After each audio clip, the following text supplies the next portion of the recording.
Welcome to the Wednesday Watch, a quick look at the creative choices fueling engaging stories and branded content.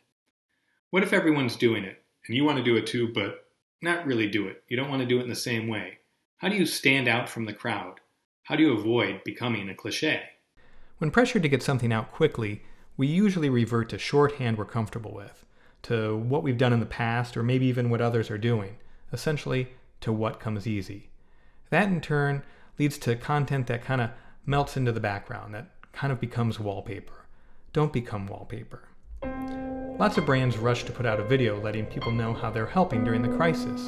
And after seeing them, sometimes in the same commercial break, it became apparent they were following the same format.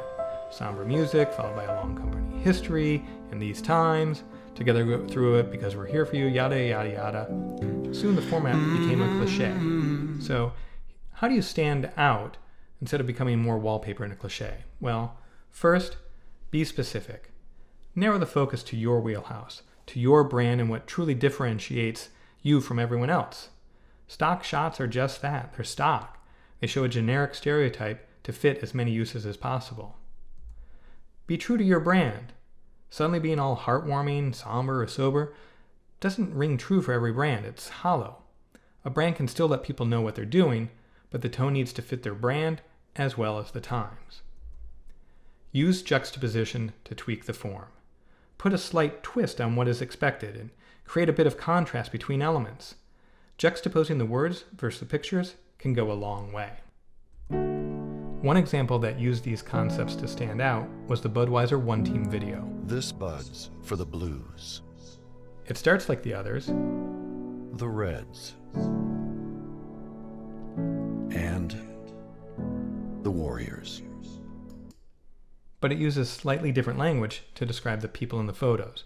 At first, those descriptors appear to correspond to the colorized portion of the photos, or represent literally what is in the picture, the Warriors on the front lines. But then the music shifts. This Bud's for the Magic. The Athletics. And the twists start to reveal themselves. The Giants. And the Jazz.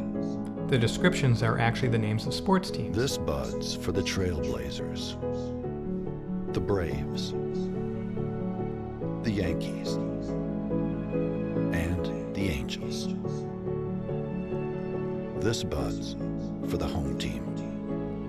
Once we recognize the clever play of team names versus the cliched words used in the other videos, we're anticipating how else they'll use the juxtaposition. This technique keeps us engaged through the entire video so that by the end, we learn how Budweiser is helping during the crisis. So let's look at the 3 tips and how Budweiser used them. Be specific. Budweiser is the largest sponsor of live sports in the US, so it makes sense that they reference sports teams and use the resources and connections to set up Red Cross blood drives. They were true to their brand. Budweiser has always had a commercial for big events, like the Super Bowl, that have a similar tone. So this is not an unusual type of video for them. Those type of Budweiser videos pay tribute and serve to unite through emotions such as pride and inspiration, and the same is true here. And lastly, juxtaposition. Here Budweiser used the team names to play off what was expected. Thanks for watching the Wednesday Watch. Hopefully you can apply these concepts in your next project.